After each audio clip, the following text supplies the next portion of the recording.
Hello les amis, j'espère que vous allez bien, que vous êtes en forme en ce début de semaine. On est lundi, la semaine est encore longue. Euh, Petite vidéo en fait avec deux sujets, donc on va commencer par l'Ether, voir ce qui se passe un petit peu. Donc avec deux trois graphes comme l'Ether USDT, l'Ether contre le Bitcoin, la dominance de l'Ether et je finirai quand même par vous parler un petit peu de la dominance du Bitcoin, voir aussi où on en est. Deuxième sujet, c'est la Russie. Vous avez pu voir en fait aujourd'hui que la Russie accepte maintenant les paiements en crypto-monnaie pour le commerce international.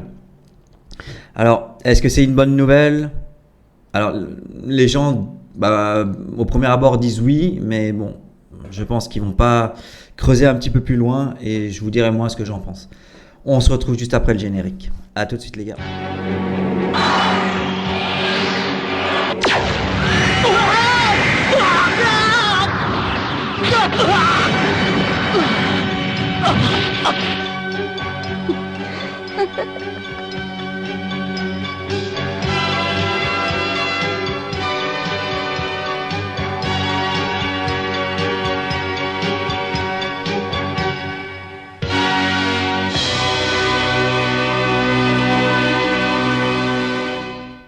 Voilà, on se retrouve sur le graphe de l'Ether contre le dollar. Donc première chose, on va voir quand même un peu le FIB. Donc on va prendre le plus bas du dernier mouvement haussier. Et là, qu'est-ce qu'on voit? Eh ben que depuis qu'on est monté aux 2026 dollars, on est revenu vraiment rebondir sur le 0,618 qui est le Golden Ratio. Donc c'est vrai que ce niveau il sert très très souvent à un rebond. Et cette fois-ci ça n'a pas loupé. On a bien rebondi. On est même revenu en fait, on s'est pas arrêté au niveau suivant. On a cassé le niveau suivant, voilà. C'est le premier arrêt. En général, c'est l'arrêt où là où on rebondit normalement. Si on fait comme ça et qu'on rebondit, c'est l'arrêt le plus bullish qu'on puisse avoir. Et là, on est redevenu dedans. Donc à voir si on reste sur ces niveaux. Moi, je pense qu'on peut continuer à monter, surtout avec la narrative de Demerge. Maintenant, quel niveau est important pour moi? On va aller plutôt voir en 4 heures. Alors, on va encore agrandir ça. Donc, pour moi, c'est clair. Ce niveau-là, il faut qu'on vienne et qu'on le dépasse. Donc, on ferait une break of structure, un BOS. Et je pense qu'après, le next stop, ce sera celui-là. Parce que l'Ether, c'est petit palier par petit palier. Donc on va s'arrêter là, on va déjà le faire, espérer qu'on arrive aux 1873 dollars. Mais voilà, on est en train de travailler et je voudrais pas qu'on arrive à cette résistance et qu'on reparte à la baisse. Donc il va falloir, vous pouvez 1720 dollars, vous pouvez mettre ça tranquillement en alerte et voir comment le prix réagira quand on y arrivera. On se retrouve maintenant sur le graphe de l'Ether contre le Bitcoin. Donc on peut voir que le mouvement haussier qui a débuté le 16 juin, toujours en pleine vigueur.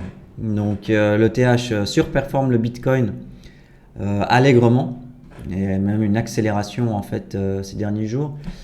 Quels sont les niveaux importants à vérifier? Là, je vais plutôt me mettre en 4 heures. Donc pour avoir un changement de structure, il faudrait qu'on aille arriver à ce niveau. Donc on y est bientôt. Hein. Il reste pas grand chose pour. Il reste pas grand chose. Donc après, je crois que je vais m'arrêter là parce que voilà, pour l'instant c'est suffisant. Mais juste par curiosité, si vous voulez savoir. Price range. Si vous aviez. Voilà. Ok, l'Ether a surperformé en fait le Bitcoin de 70% depuis le 13 juin. Donc ça veut, oui, ça veut bien dire que si vous aviez changé votre Bitcoin contre l'Ether, vous auriez 70% de Bitcoin en plus aujourd'hui. Voilà. Le chart de la dominance de l'Ether. Donc pour voir qu'on est toujours bullish en fait sur l'Ether, donc ça vient confirmer finalement les deux premiers charts que j'ai analysés. Donc l'Ether dominance est assez haut, donc à mon avis on va arriver facilement au plus haut qu'on a fait au 10 décembre. C'est une confirmation que l'Ether se porte très bien, mais surtout aussi que les altcoins vont suivre sûrement vont suivre avec l'Ether. La Bitcoin dominance, ce qui est un petit peu le miroir de l'Ether dominance, bah voilà, donc il est bearish, hein, ça aucun souci, c'est ce qu'on veut. Je vais mettre ce niveau, je vais plutôt me mettre en 4 heures. Voilà, c'est pour ça que des fois c'est moins précis en journalier. On va corriger ça. Voilà. Alors, on est venu mécher en dessous des 39%. Qu'est-ce qu'on a fait? Ouais, voilà. On a breaké à la baisse. On est remonté pour l'instant. On est rejeté. On est redescendu en dessous. Donc, à voir. Voilà, on est un petit peu dans une période, on va voir. Je vous ai mis le all-time low qui est le plus bas en fait de la dominance du Bitcoin qu'on a eu au premier véritable grand bull run de 2017-2018. C'est là où en fait on a eu l'explosion sur les alts qui ont quasiment toutes pris qui ont fait des x2, x3, x4, x5 en 2-3 semaines. Truc de ouf que j'avais vécu à l'époque. On n'y est pas encore. On est à 40%, 39%. Hein. Voilà, donc pour l'instant on est rejeté. Pas sûr qu'on aille redescendre encore pour l'instant. Beaucoup disent que si on va vraiment franchement en dessous des 39%, qu'on est dans une alt season. Voilà, moi évidemment, faut tempérer une alt season comme les 2 ou 3 bull runs magnifiques qu'on a eu dans le passé. Non, évidemment, on est toujours entre guillemets en bear market, mais par contre, si on casse à la baisse, oui, alors les alts elles vont mieux se comporter comparé au Bitcoin, mais évidemment dans des proportions beaucoup plus raisonnables. Hein. Si on faisait des x4, x5 en plein bull run, ce serait plutôt du 10, 15, 20, 30% en bear market. Donc voilà ce que je voulais vous dire sur l'Ether. Ok, je m'attaque au deuxième sujet. Alors comme vous le voyez à l'écran, c'est la nouvelle que la Russie accepte les crypto-monnaies pour les paiements internationaux. Alors quand on voit cette headline, on peut se dire ouais génial, l'adoption de masse continue. Maintenant, c'est les pays qui rentrent dans la danse. Oui et non, en fait. Alors là, je vais donner mon avis. Je vais surtout lancer le débat.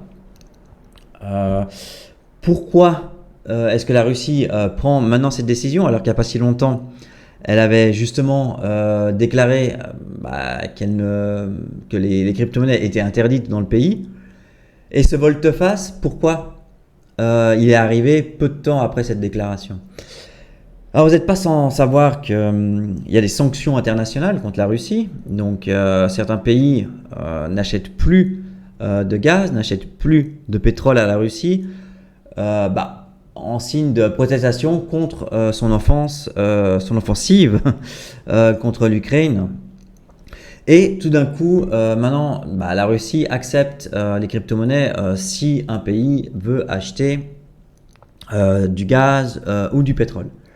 Alors voilà, donc maintenant, qu'est-ce que vous pensez? Donc pour moi, c'est quand même assez évident qu'une grande partie de cette décision et de ce volte-face ont été faits contre et contourner en fait les sanctions internationales.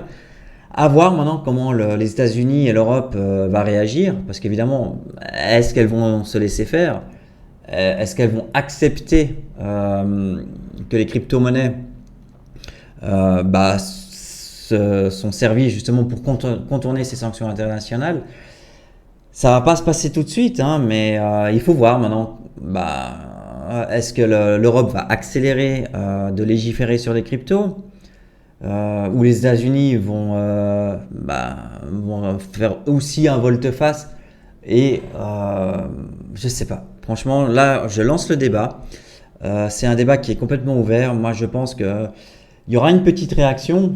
Alors, on va pas aller jusqu'à l'interdiction totale des crypto-monnaies aux États-Unis et en Europe, mais ça va précipiter pour moi